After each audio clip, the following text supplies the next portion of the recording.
Hi, I'm Simon. Thanks for tuning into The Ordinary Filmmaker. Subscribe to get notification of new videos like this one so you don't miss any news, rumors, gear reviews, or tutorials. And to make things more exciting, I'm giving away a brand new Canon EOS R5 full-frame mirrorless camera to one lucky viewer. Details are in the description down below, or you can watch this video here. Please look at the terms and conditions as there are some age and location restrictions. And now for the news. Canon showed off an 8K cinema camera this week. The 8K camera clearly shows that it has the same body style as the C300 Mark III. And this isn't some sort of leak. Canon Japan uploaded a YouTube video, so I'd expect an announcement is imminent. And as there wasn't really any other news and I was off on vacation, I spent the rest of the week playing around with my R5. I published this video of muskrats building a shelter. It shows how the RF 800mm performs in low light in winter in higher latitudes. And it kind of shows off the limits. There are some problems as I'm punching out or punching in. It just doesn't get you that detail. Things aren't as sharp and clear.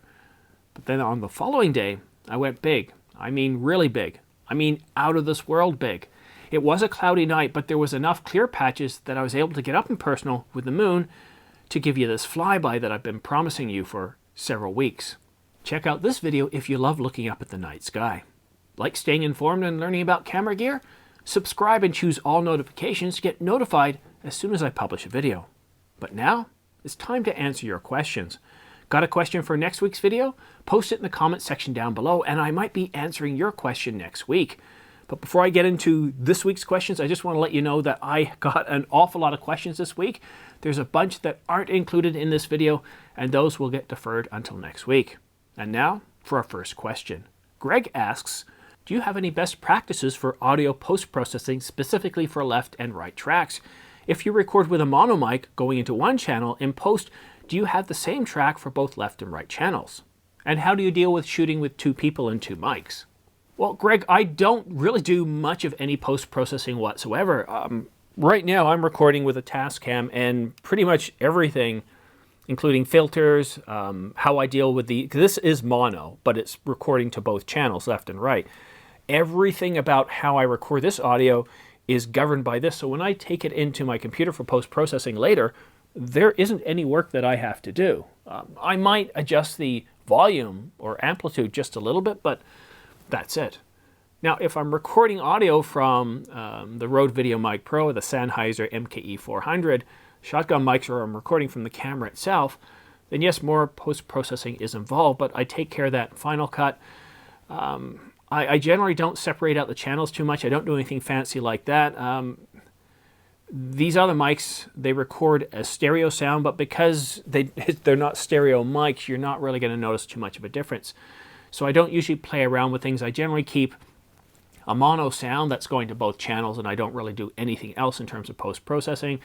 I don't fiddle around with my EQ or the bass. I don't try to make myself sound like some sort of FM radio star with a really deep, raspy voice. I'm not into doing anything like that. I like to more or less present the audio as it is. I'm more of a docu kind of guy. I want to represent life as it is as much as possible. So I want my audio to be as close to the real thing as I can get it as my video.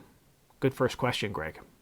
Joseph asks, have you ever used a Canon BG-R10 battery grip on your R5 or R6? I see Canon has a wireless file transmitter, WFT R10A. Why? Is it faster or better than the internal Wi-Fi? No, I don't have a battery grip and I really don't have any need for them. I have purchased the power adapter so I can plug the R5 directly into the mains or into an outlet. That will give me unlimited power, but when I'm out and about, when I'm doing run and gun stuff, if I'm traveling, I find that the advantage of having or keeping the weight down low without having the battery grip, and one of those LPE6N batteries lasts me an awful long time, and it doesn't take me any effort to bring along 2 extra batteries and put them in my wife's purse. And there's no way I'm going to use up 3 whole batteries on a day, so I just don't, me personally, have a need for the battery grip. And when I'm shooting outside my long videos, again, I'm plugged into the mains. When I'm shooting downstairs right here, I'm plugged into the mains, so I don't really have a need for that. And in terms of Wi-Fi, I just use Camera Connect, and it's a great app. It works with Bluetooth, it works over Wi-Fi, and it gives me more than enough bandwidth that I'm able to control the camera. And that's pretty well it for me. I haven't had the need or the push to want to get into a wireless transmitter or anything else like that that I'd want to add to the camera. So for me, I really can't help you. I've got absolutely no need for these battery grips. But one thing I do want to say for anybody who hasn't heard me say this before, download Camera Connect. For my Canon 70D, it was terrible. Something to do with the 70D and Camera Connect, they just really didn't work that well together.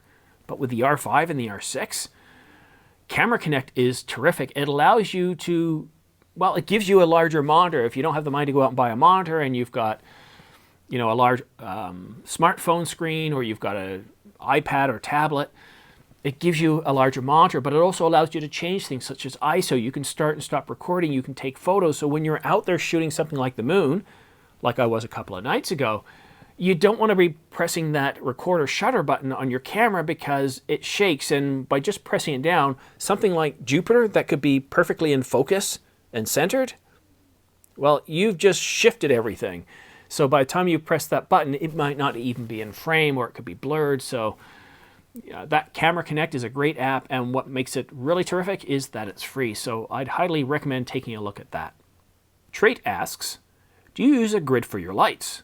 Well, Trait, I have about 10 lights, and I'm not using a grid on any one of them. I know they do have benefits, but I just really haven't seen the need to want to improve upon my lighting in that regard. I'm pretty happy with the way things are, and give you an idea of how I have my lighting set up.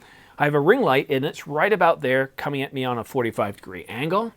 And then I have a couple of Godock flat panels right here, and they're facing like this. They're about 3 feet in front of me, facing each other, and then I have them tilted just a little bit so I get a little bit of light off them. Then there's a Godock, another flat panel here pointed down to light up my head and my shoulders. There's another flat panel, smaller one, shining up towards the plant there. Another one shooting at it from this angle. And on the bookshelf, I have 4 Ulanzi LED lights that are giving a bit of color to my bookcase. So those are the lights that I'm using, and I'm not using anything special. I'm using Godock's lights, and I'm using, I think, Cameron lights. They're from Henry's up here in Canada. And that's pretty much it, so nothing special there. Frank asks, I would like to know your opinion on Olympus cameras or Pentax. Well, it's funny that you asked me this question. I believe Olympus just released another firmware update, and that's really good news. DP Review covered this firmware update, so I recommend taking a look at their video. And one of the things that Jordan and Chris said is, this is probably the last firmware we're going to get until JIT completely takes over, so we don't know when the next firmware is going to come out. So they did provide noticeable improvements in eye autofocus, animal eye detection, and that sort of stuff. The biggest problem that I have with Olympus and Pentax is their viability. Now, Olympus is doing much better. They have much better sales than Pentax. And if I'm buying into an ecosystem, I'm probably not going to be leaving that ecosystem for a long time. Once you buy the camera, then you start to buy lenses, you buy other gear. And if you move to another camera, then you're pretty much stuck. Now, there is an exception to that with Canon. You can mount their glass on a lot of other cameras, like their EF glass. But that doesn't work the same with Pentax. You can't bring your glass with you. With Olympus, you can't bring that glass with you to a lot of these other cameras. Like if you move up to a full-frame camera, you're kind of stuck. So I would be very leery myself of moving to Pentax. Now, if I'm a photographer, then I know Pentax has a lot of good cameras, and they produce some really good results. And Olympus, too, they really stand behind those cameras. The firmware updates we've been getting.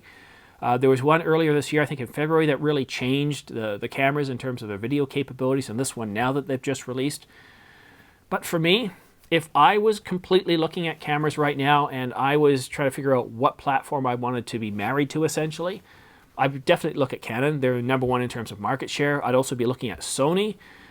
And I'd also be looking at Nikon, but I would be a little bit concerned with Nikon and their financial position, and I'd really look into how well these companies are doing in terms of sales, in terms of their financial viability, because if you buy a camera and they go bankrupt, you're not stuck, but you're not going to see any new development anytime soon.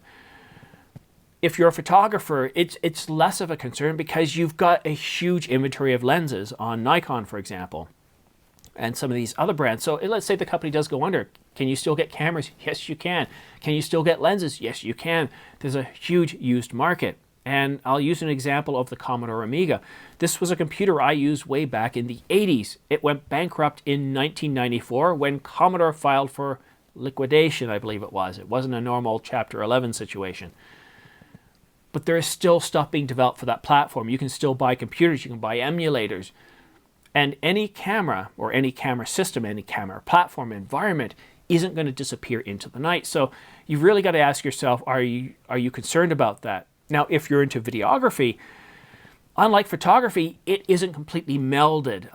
Photography, yes, things are improving, but you pretty well got everything you need, whereas with video, if you're getting into 4K, well, cameras are really just kind of coming into their own with 4K. You still have some issues. You have issues with overheating and some other potential issues. So video isn't fully baked. I wouldn't want to get into Pentax or Olympus for video because that innovation, well, there's a risk that it could stop, and that could have a significant impact. Just look at all the cameras that have come out in 2020 and how they've made huge leaps and bounds in video. Canon is one. It was behind the competition for so many years, but the R5, you've got 4K video that is super sharp, similar to a C200, and the reason for that is you've got 8K being read full sensor and being downsampled in camera to give you a very, very sharp 4K image. And of course, you have 8K RAW, but the 8K RAW to me isn't the real big story of the R5. It's that super sharp 4K. That same super sharp 4K that you get with the Sony a7S III, and these are two notable cameras of this year. The R6 as well, from a photo standpoint.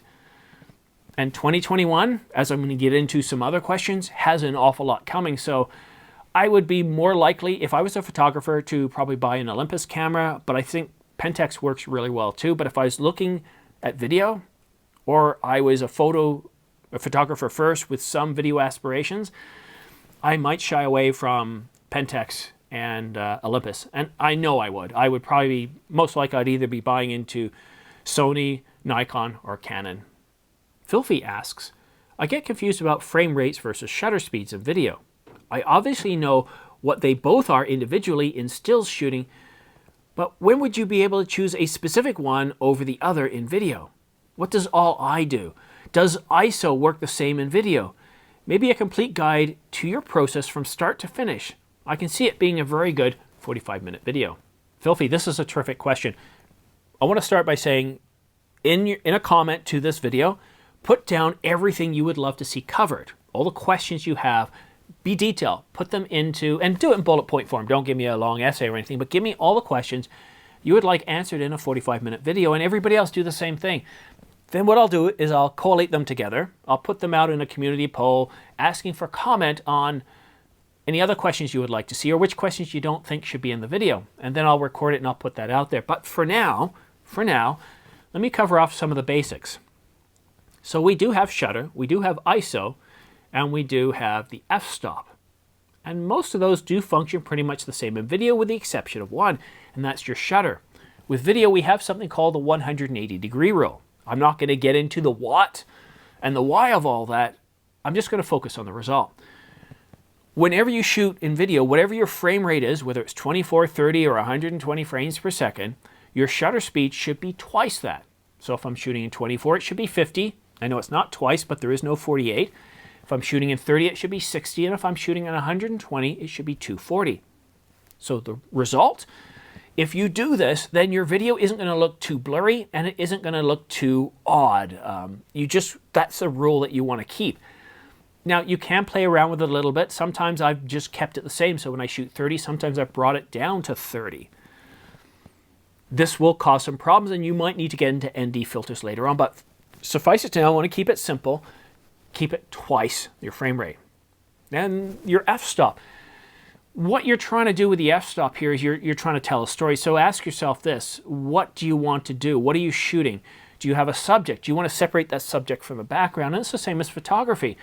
If you want to separate the subject from the background, you're probably shooting with an f-stop of somewhere between 2.2 and maybe 3.2, depending on how far the camera is from the subject and the subject is from the background.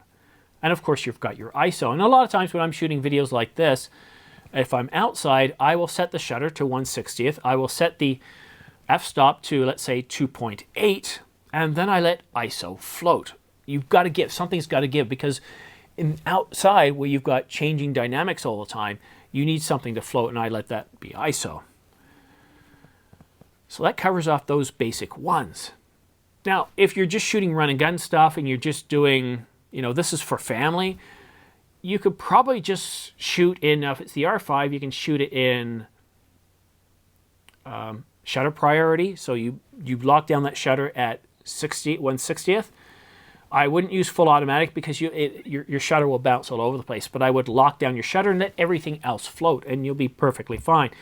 If you're doing an in-studio piece like I'm doing here, well, then you can lock down everything. The lighting isn't going to change. Lock down the ISO, lock down the shutter, and I think my ISO is 320. My f-stop is 2.5, and of course my shutter's 1/60th. Mark Fogel asks, how do you do a shot list? I'm doing a documentary, but any kind of shot list video is a must for all filmmakers. But there's no videos on it. What's the structure? How should I do it? Mark Fogel, this is a terrific question, and probably most of my viewers watching haven't even heard of what a shot list is. Well, first of all, let me back up the train a little bit here. For every video, I have a script. Now, for videos like this, my script is pretty simple. I've got the intro, and I have that bit up to the news, and then when I go in to say, and now for our first question is from, everything above there, that is all scripted. So that way I can deliver it smooth, I can deliver it crisp and clear, because at the beginning you don't want any mistakes. The first mistake and somebody's gone. Then once I get into questions, it's pretty much all ad lib. Now I do have a presentation in front of me right here that you can't see off screen with each question and some notes. But that's pretty much it. And I don't even bother with a shot list. But if you're doing a documentary, if you're doing some commercial work, you really need to plan things out because time is money. You're renting stuff. And your shot list, this is a document. Now, some people use Excel. Some people use mind maps. Some people use very detailed documents. And what I'm going to say to you, because the reason why you don't see a lot of stuff on this, it's going to contain everything that maps out what you want to do. Every single shot. So you've got the script, and you might have the script done out like with each line having a number beside it. Then your shot list is going to reference those lines and everything that you need to do. So think of what you need to do. Do you need special equipment? Do you need certain people available? Do you need, how many different camera angles do you want? Do you want to change, is there certain dynamics at a particular scene that you want to do? And think of everything that you want to accomplish that you don't want to forget. And that's what should be on your shot list. And it's different for every person. I don't use shot lists because of my work. I've got two real scenarios. I've got my YouTube work, and having a script is more than enough. And in most cases, I've got a single camera coming on me, and that's good enough for YouTube. So there's really not much benefit to a shot list. My ISO doesn't change, my f-stop doesn't change. There's very little that's changing that I have to worry about. And when I'm doing my outdoor stuff, my fun and gun stuff, it's life as it happens. I don't really have control over the environment to really worry about it too much. And it should not to be, I probably could benefit from a shot list, but more or less what I use are checklists, things I need to make sure I have. So for example, when I went to shoot the beavers the other day, and I thought they were beavers with my eyesight, and I have really good eyesight for long distance, not up close, I need reading glasses, but for long distance, they looked like beavers. They were so far away. But once I got my camera out, I realized they were muskrats. They weren't beavers, they were muskrats. But when I first set up, I got out there and I forgot my batteries. And that was frustrating. It cost me a half an hour of really good sunlight. So put down what you need in that shot list. Forgetting something as simple as, in my case, battery, cost me valuable time and valuable sunlight. So ask yourself these very simple questions. What is essential for this scene? And put that down. What would cost me time and money if I don't put it in there? And this could be based on you too. If you've got a really terrific memory, you might just need a very simple shot list. But if you've got a terrible memory like me and you're working with a lot of people, a lot of cameras, you're going to want a very detailed shot list. And that shot list might even reference other documents that might be needed for that particular scene. So it's kind of like asking, how long is a rope? How long of a rope do you need? Well, right? It really depends. A rope can be any length, and a shot list can be any length and any detail. Stefan asks, when do you decide between shooting handheld versus a gimbaled video? Well, Stefan, that's almost a perfect segue from my last question. If you're doing commercial or serious work, well, it'll be in your shot list. If you're doing fun and gun stuff, you're out doing stuff with your family, or it's a very simple shoot, you want to think of the outcome. It's all about outcomes. What story are you trying to tell? What I love about a gimbal, it gives you steady and smooth footage. You can still get that by holding a camera like the R5 with IBIS, and you can get it pretty steady. Most people, you'll notice it, but most people, they're not going to notice that the camera is shaking around a little bit. Look at how many TV shows you see that happening. I see it all the time because I'm watching for that. And the best way, for those of you who have never noticed it, like if you watch Gold Rush Alaska, for example, don't look at the subjects, look at the top of the frame, and you can see that the camera is never stable. It's always moving around a bit.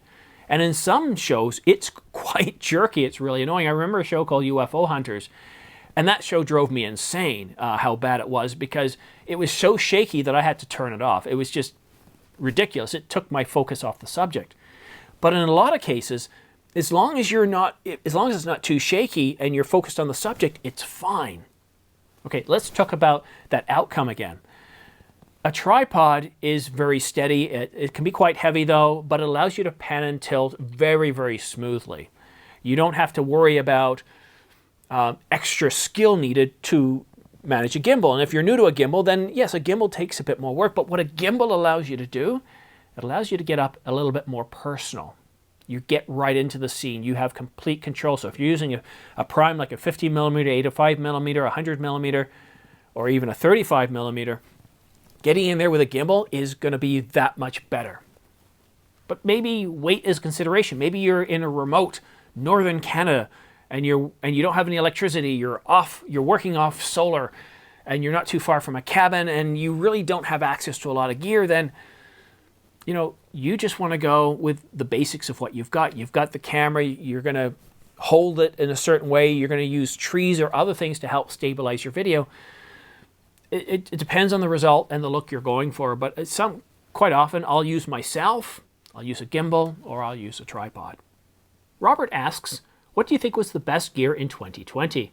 Oh, wow. What a terrific question to end the year. I will say that the Canon R5, I think, was one of the best cameras, one of the best pieces of gear in 2020.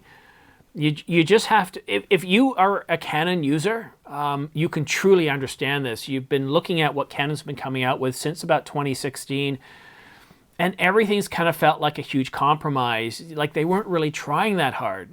The 5D Mark IV, even the 5D Mark IV, if you were doing video, you found that it did 4K, but it was using motion JPEG, and back in 2016 to handle motion JPEG, it's kind of like dealing with 4K video today with C-Log. You need a beefy computer. And if you were looking at something like the 80D, it didn't have 4K, so you waited for the 90D, and everything really felt like a compromise. And the EOS R that came out, it was more or less just a mirrorless version of the 5D Mark IV, not a lot of innovation. And so as Canon users, we look to Sony and go like, wow, look what Sony's doing. And several left to go to Sony. And Sony users would look at Canon going like, yeah, what's the excitement there? They could see that Canon wasn't producing a lot of exciting stuff. But with the R5, Canon really leapfrogged. It jumped out there. It said, you know what? Innovation dead with Canon? No. They gave us IBIS. They gave us 4K video, and they did it uncropped. No one's talking about the R5 and how the video's terrible because it's cropped video. We now get uncropped video, and that's huge. We wanted uncropped video. We got IBIS, we've got uncropped video, and we've got super detailed 4K. This is not soft like the EOS R, like the 90D. This is super sharp. This is up there with the Sony a7S III. And you're getting that 8K readout in camera, downsample to deliver you the 4K, and that's 4K HQ. 4K 30 isn't as detailed, but still, I use 4K HQ for everything, including this video. So that's really exciting. And yes, you've got 8K, and I think that's great for some, but for me, it's that detailed 4K video. And then everything else about the camera in terms of its photo capabilities, 45 megapixels, the improved autofocus system, being able to lock onto pets, eye autofocus, animals, even insects. Truly, truly incredible camera. So it's not the best video camera in the world. It's the best compromise camera in the world. You've got terrific stills capabilities that will make any professional photographer very happy. And you've got really, really good video that will make a lot of videographers very happy. But the next camera that I want to bring up, and I'm going to hold both of these side by side. Neither one is better than the other. They have different use cases, and that's a Sony a7S III, and what a powerhouse. Sure, it's not big on photo capabilities, but that's not its bag. It's all about video, and it does it very well. And you can do that high detail 4K 30 without having to worry about overheating. You're more likely to run out of your battery. So if you're into video, Sony a7S III is terrific. One of the problems I noticed when I got the Canon R5 is I started recording everything in 4K, and I just didn't have the space. And I looked at storage, and storage scared me. It really did. I think at the time the 1 terabyte cards were the biggest. 2 terabytes weren't out yet. And I picked up a pro grade card, 325 gigabytes, and I was constantly filling that up.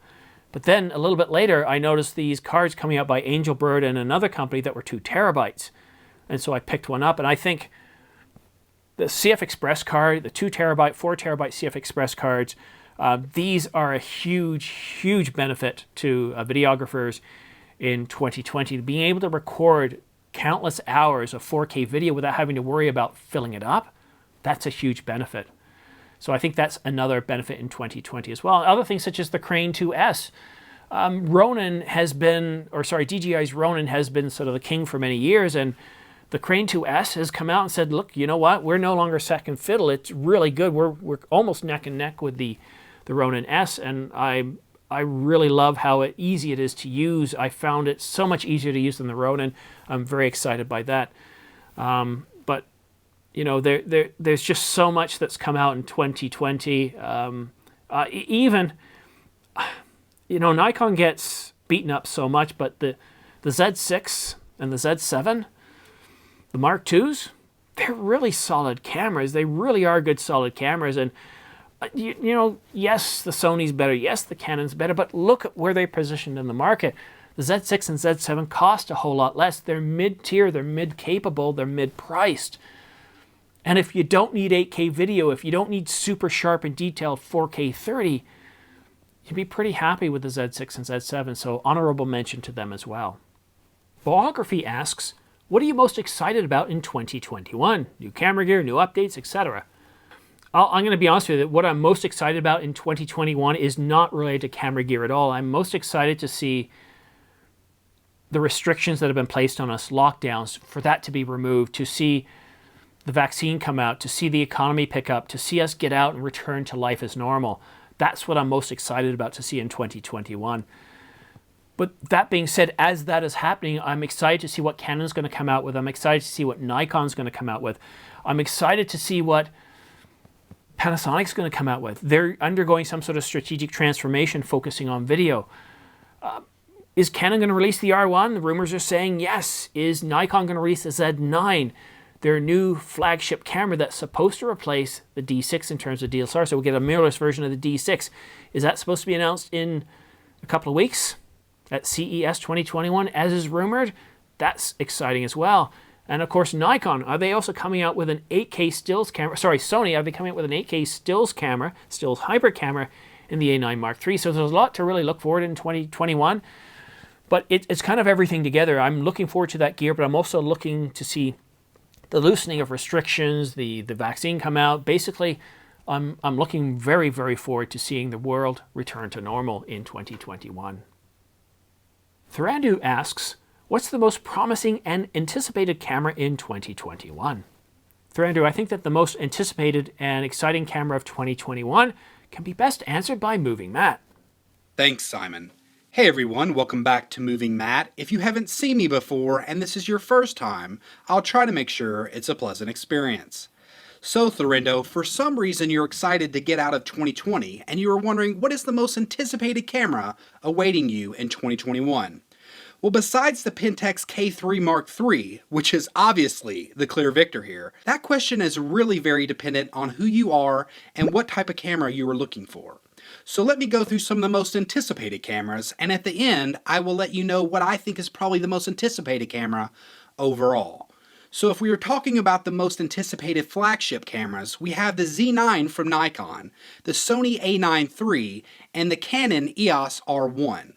All three of these cameras are very anticipated, and depending on which camera system you're in, any could be considered the most anticipated. The Z9 and the Sony A9 III are both supposed to have a sensor in the 46 megapixel range and shoot 8K 30, and the Sony A9 III has been rumored multiple times to have no overheating in 8K.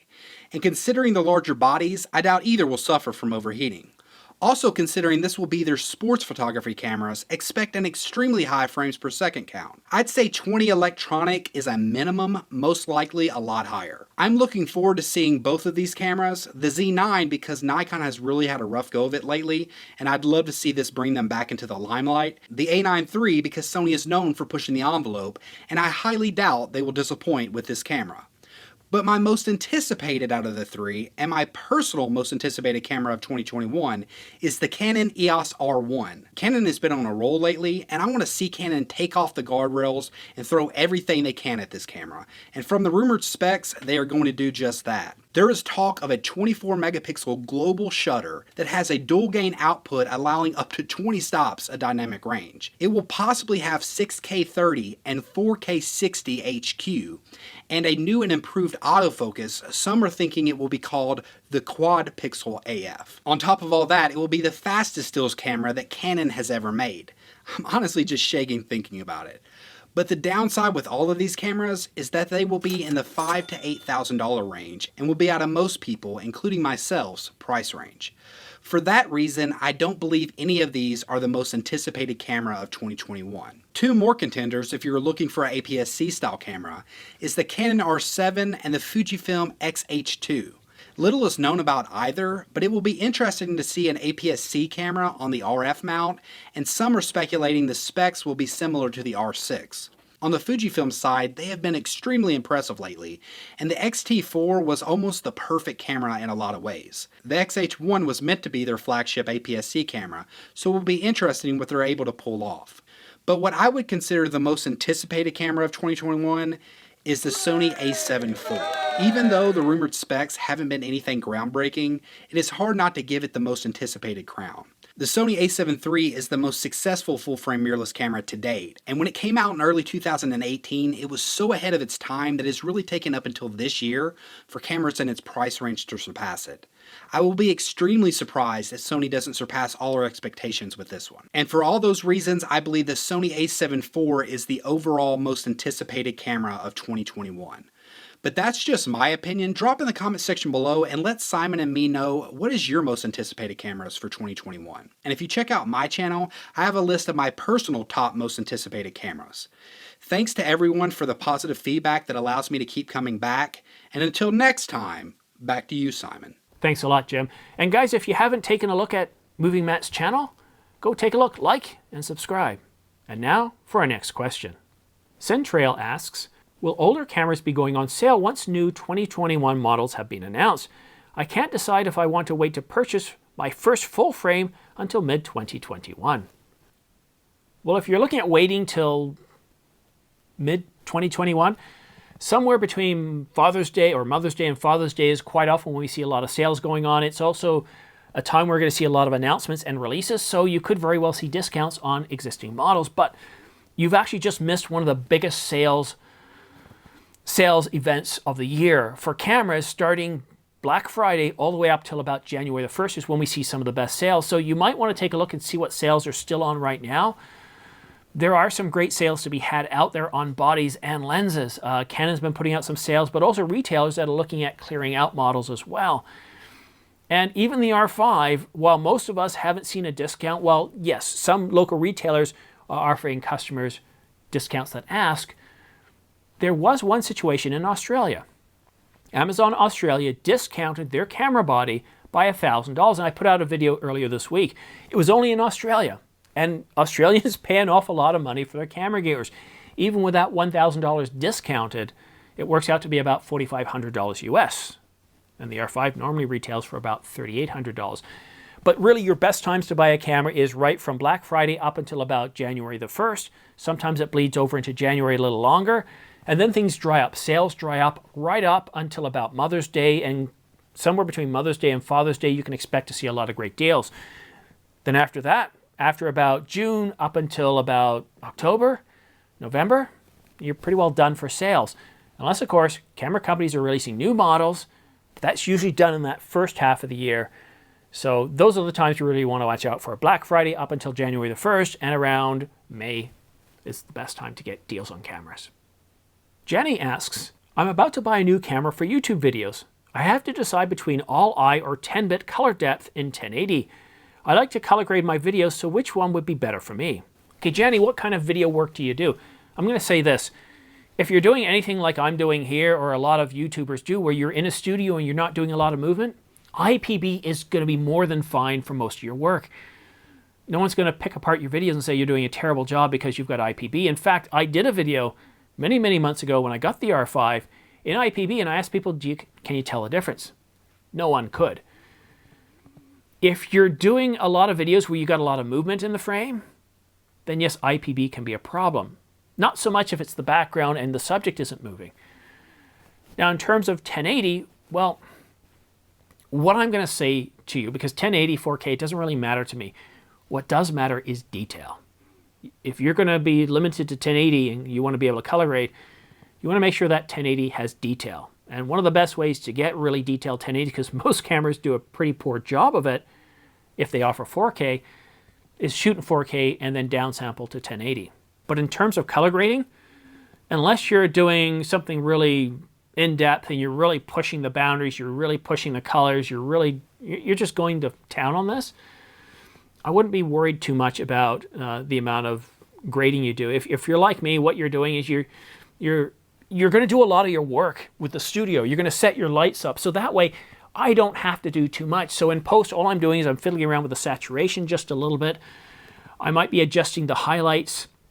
And I save a preset. I can't even remember everything I did, but it's just minor tweaks. And I would have no problem shooting this particular video in IPB, even with some color grading.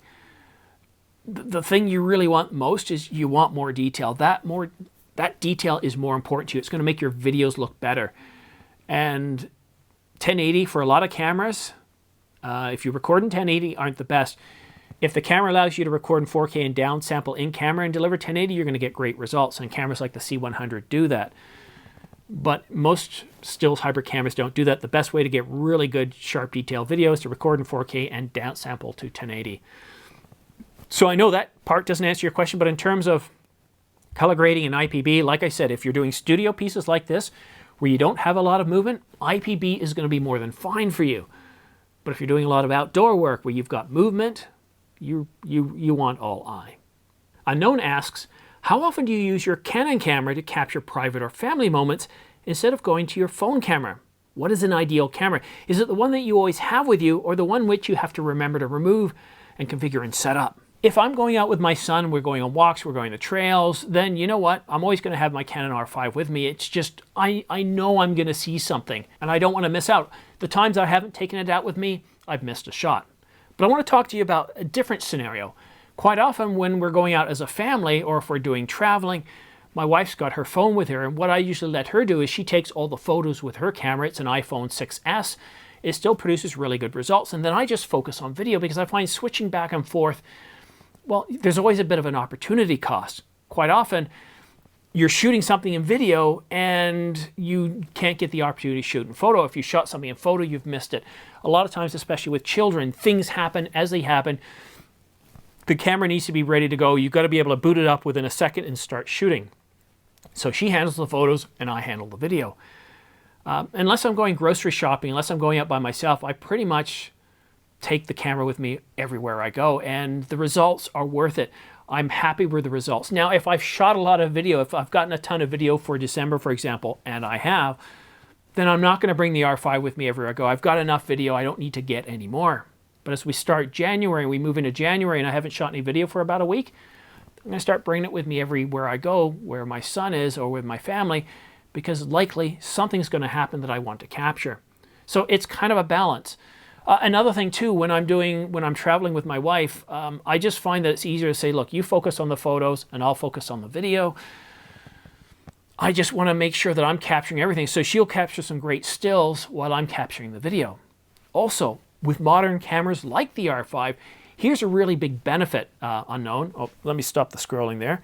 One of the big benefits that I find with the R5 is when I'm shooting 4K HQ, the stills that I can pull out of the video are good enough for the photo albums, are good enough for putting on TV, are good enough to be printing off on 4x6s or even 8x10. So I'm finding that my needs to take photos, I don't really need to take that much photos anymore. I really leave that to my wife, and I try to remember once a month to practice some photography, to do some, but video's getting so good that for most ordinary filmmakers and photographers, and some of these newer cameras, you can pull stills out of video that are good enough quality for social media.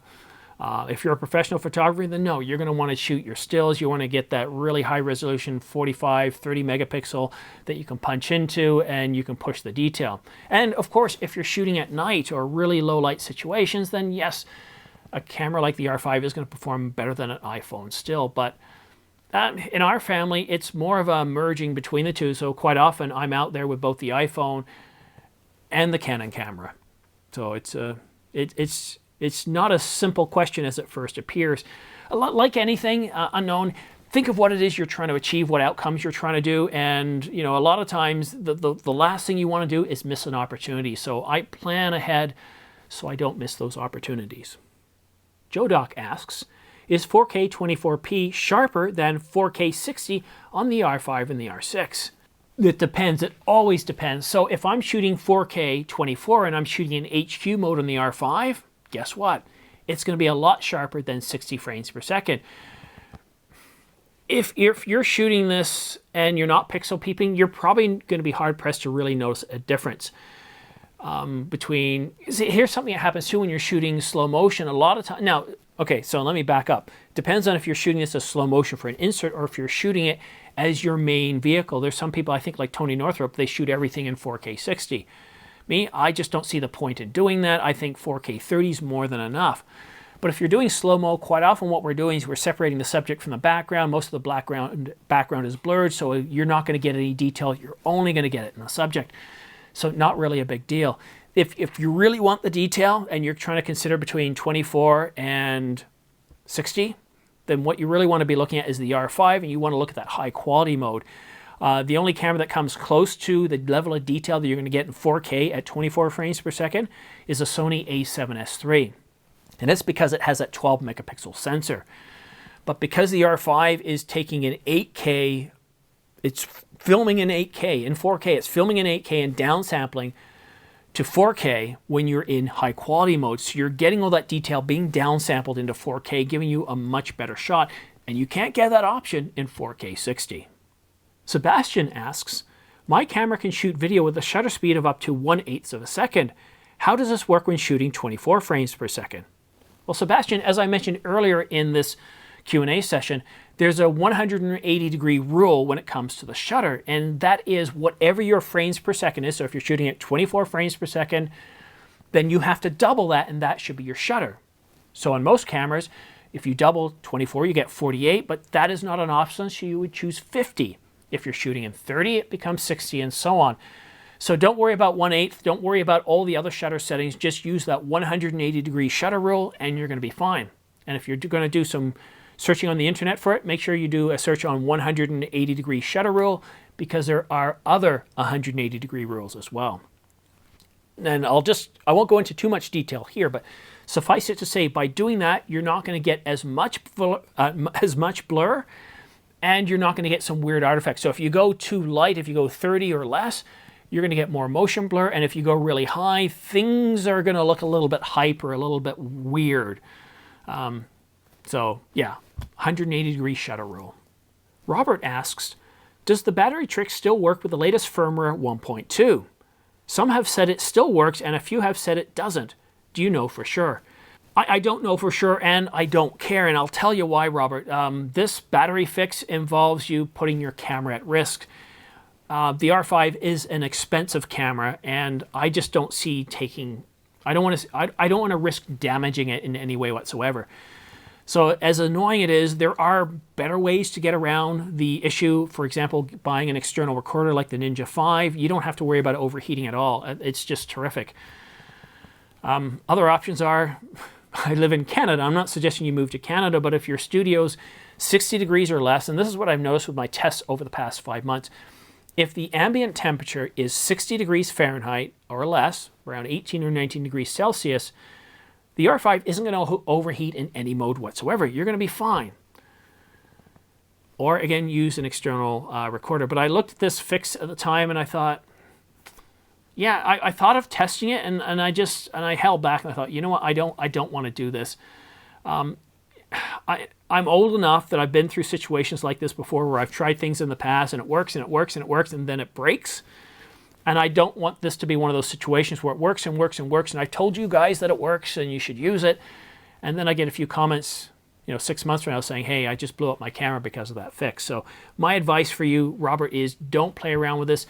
If being able to record continuously is important and you have the R5, then get something like an external recorder. It's not just fixing that overheat. That external recorder is helping you in so many other ways. You no longer have that 30-minute record limit, which I just encountered a few minutes ago.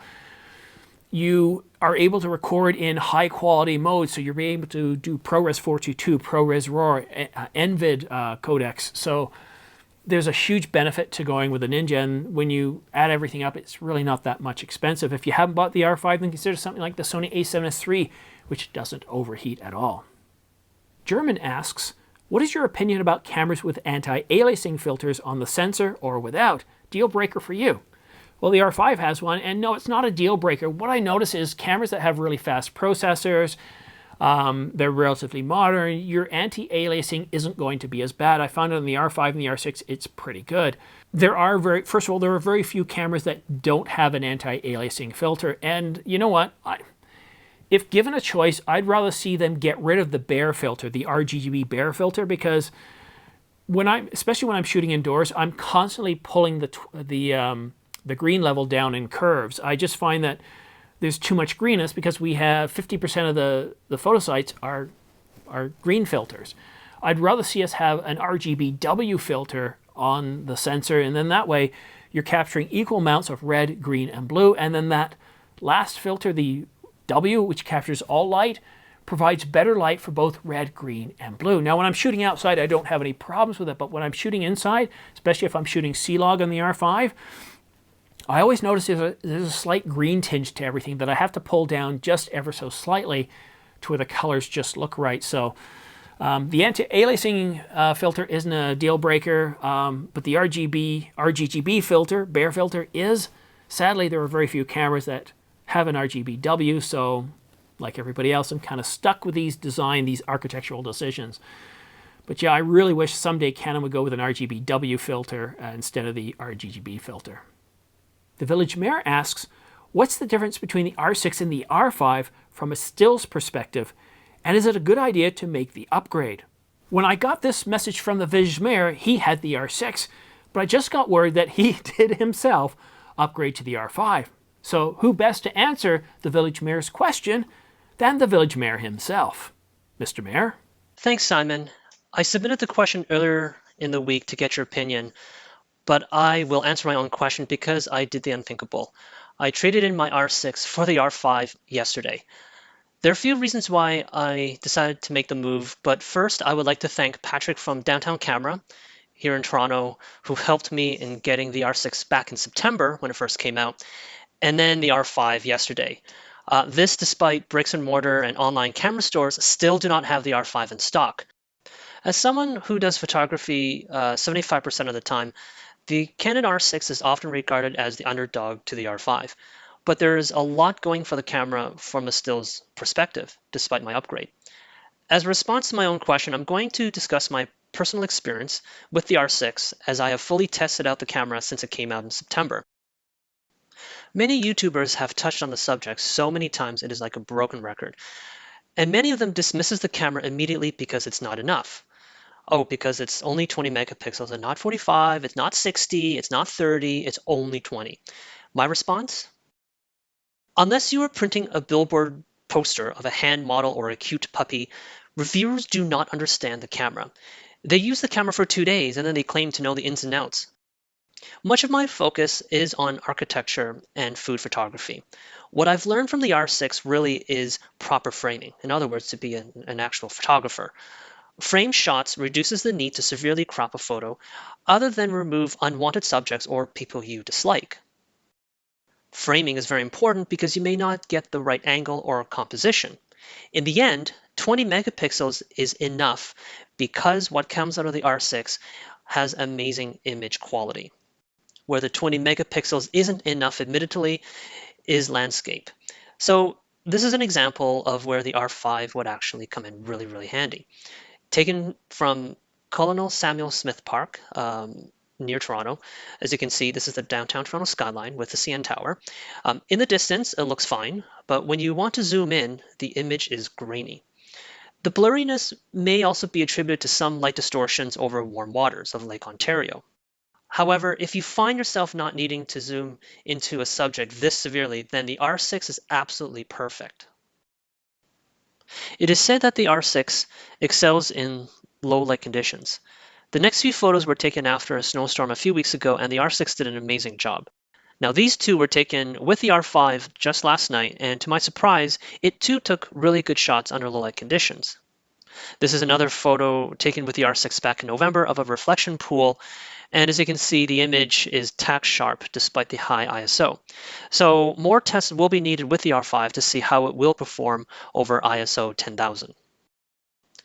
In sum, I certainly am not trying to convince those who own the R6 to jump ship and purchase the R5. I'm definitely not saying that.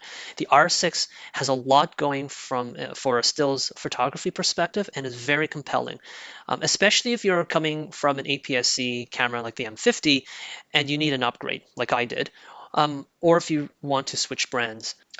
Anyway, that is my very lengthy answer to my own question, so I'm going to pass it back off to Simon. So thank you. Thank you, Mr. Mayor. And now for our next question. John asks, Blackmagic Design continues to promote their Divinci Resolve 17 video editing software while downplaying that it's a beta release. Now I'm going to stop reading what John put there. This is all I need to know here, and I have read all of John's question, but for those of us that do video editing, we don't want to be upgrading. The last thing we want to be doing is operating anything that's on a beta. My Mac over here? Sure, I upgrade the operating system. I upgrade the software, but I don't upgrade the operating system until it's been out for at least 1 year. And editing software, I will not touch beta. I think if you're going to work in beta, you're asking yourself for problems. So my recommendation is don't touch any beta software. If it's a major release, wait at least a year, unless there's something in that software that is absolutely essential for your workflow. Wait a year. If you're risking impacting your workflow, your business from software acting up, wow, that can plague you for weeks and even months. So don't do it. Wait about a year before there's since the upgrade, before you do the upgrade. You're just risking too many chances. Now, if you're a hobbyist and you think, oh, what the heck, it's not going to impact me too much. Well, here's my recommendation to you. Create a partition or create a virtual, a VM, for example, virtual machine, and install the software there, test it out, see how it works. I cannot recommend in any situation really working with beta software. No matter how good it is, it's beta software. It's buggy. Even software when it's first released, or even operating systems when they're first released, has a lot of bugs in it. So, John and everybody else who's watching, don't be early adopters when it comes to video editing software or your computer's operating system. You want to be laggards. Wait a year. Some people wait longer. Some people, if everything's working well, they lock it down. They do not allow updates to the video editing software. They do not allow updates to the computer, their operating system. And, I'm not that cautious, but yeah, I would recommend completely locking down your system once it works. Don't update it. If you can go weeks and months without any crashes or any problems with your software, lock it down. That's a great operating environment to be in. But if you do want to upgrade, wait a year. Let everybody else go through the hassles and the problems. Right now in Final Cut, I got to turn this off because Final Cut will automatically update. I have that with all my Mac software, and I got to turn it off for this computer because I'll be editing and all of a sudden I get completely black. The video clips aren't showing anything, and so I have to shut down Final Cut and bring it back, and the video clips are there. It's just a bug that was introduced with 10.5.1. And what happens is I remind myself, oh yeah, I got to turn off the automatic feature, but I've got to wait for this bug to be updated. And then it does the update and it works, and I wait to see how it goes, and I forget to turn that flag off. For your video editing computer, turn off all auto updates. When patches do come out, check to see if there's security updates, because generally those you do want to apply, even though it could potentially impact your business, but test. But yeah, John, I don't know what they're playing around with. I don't touch beta software at all. And that concludes another weekly Q&A session. Whew, this went on for a long time. This was about a good hour and a half. I'm surprised. I think my family's still sleeping upstairs. It's early Wednesday morning, and yes, I'm on vacation, so I wanted to get this out of the way and done and taken care of, and I'll just check to make sure everything looks focused and everything in the computer, and then I'll leave it alone. I'll go around the rest of my day. I can't believe we've come to the end of another year. By the time you guys are watching this, it's going to be Happy New Year. I think it's going to be New Year's Day. My math isn't that great right now. So today's 30th, tomorrow's 31st, tomorrow's New Year's Eve, Thursday. Yeah, January the 2nd. Wow. I'm still completely stunned by 2020. Like probably most of you, you're wondering what happened to the year. It still feels like we're somehow back in March. We've got the same weather as March, and it seems like we just woke up from a bad dream that was 2020. It was a very, very strange year. It's challenging for many of us, and even for me. I find that there are times where I'm looking for stuff to create videos on because I don't want to be thinking about what's going on. But I think 2021 is going to be a darn sight better than 2020. We're going to start pulling out of this malaise that has been 2020, and all the great camera innovations that didn't happen in 2020 are scheduled for 2021. Plus, everything that was scheduled for 2021 is still going to go ahead. We're going to see some amazing cameras from both Nikon, Sony, and Canon, and who knows who else. I'm really curious to see what Panasonic's going to do. As I said, well, we're going to focus more on video, and I'm really curious to see what that means. At first, they were kind of talking about vlogging. I'm sure it's not just focusing on vlogging, but what is Panasonic going to do? Also, what is JIT going to do with the Olympus brand? Where are they going to take that? They've already given us some teases. So it looks like if you own Olympus cameras, don't worry, things are looking good. And you just recently got another firmware update, which I'd strongly be taking a look at. So it's really good to be an Olympus owner. Olympus has given us some really great firmware updates this year, and I'm really curious to see how well they perform over the next couple of weeks. Pentax, I really don't know what Pentax up against. Earlier this summer, they created a new strategic initiative, a new direction, a pivot. Not really sure what to call it. It was rather vague, but I think, looking at all the information, what they're doing is they're completely focusing on stills. They're focusing on producing the best capable stills camera, and they're not really too concerned about video. But it was a very it was not clear, it was not coherent in their material. You really had to kind of go on to the next page. You had to go to the bottom of the page, click on a video to get some sort of an idea, but they weren't spelling it out. There was no clear vision. And in terms of who else have I not mentioned? Panasonic, Pentax, Olympus. No, I think I've covered off all the greats. And of course, what is Samsung and Apple going to do? So this is a channel for the ordinary filmmaker, and mostly I focus on camera gear, but what I'm seeing going on is we're starting to get a bit more of a convergence. We look at these smartphones. The iPhone 12 produces really incredible results, and I wonder what the iPhone 13 is going to look like. It's going to be a major change in architecture and capabilities. So we keep seeing how these cameras are producing better and better results and becoming the camera for the ordinary filmmaker and photographer. But in terms of computational power, what Apple has done with the M1 is really shifted things. We're getting so much more power and heat. We're getting so much power without the heat, and we're able to edit 4K video with C-Log on these entry-level computers. And I'm really curious to see what they're going to do with the Pro line. I looked at the Mac Pro and I just glanced at it. While an incredible piece of architecture, the thing is, in my view, just way overpriced. I would never consider getting the Mac Pro for my work here. I use the iMac Pro, and if they came out with a MacBook Pro, 16-inch MacBook Pro with something like the next version of the M1, I would seriously consider selling this and getting that. I hate being stuck down in the basement, especially this time of year. My fingers and my lips will actually turn purple, and I'm cold right now, so I'm wondering if my lips are purple right now, but I'd rather be upstairs. It feels less like work when I'm editing in front of the TV or with my family around. So I'm really curious to see what Apple does in 2021. I'm really curious to see how Intel responds to that too, because you know, all the exciting stuff that's happening in processors isn't happening from Intel, it's happening from Apple. When it first happened with their phones and all the computational power they were delivering, it's like, yeah, this is cool, but you know, that's smartphones. Now they're doing it to computers. And, you know, if we can save money by not spending as much money on an Apple computer and get it in more like an entry-level 15-inch MacBook Pro, then you've got my attention. I chose to work and edit on Macs not because I think that Apple is better. Apple and Microsoft, they're both companies. They both want us to spend our dollar votes with them. The reason I moved away from Microsoft is if you guys remember Vista, it was terrible. And everybody said bad things about it.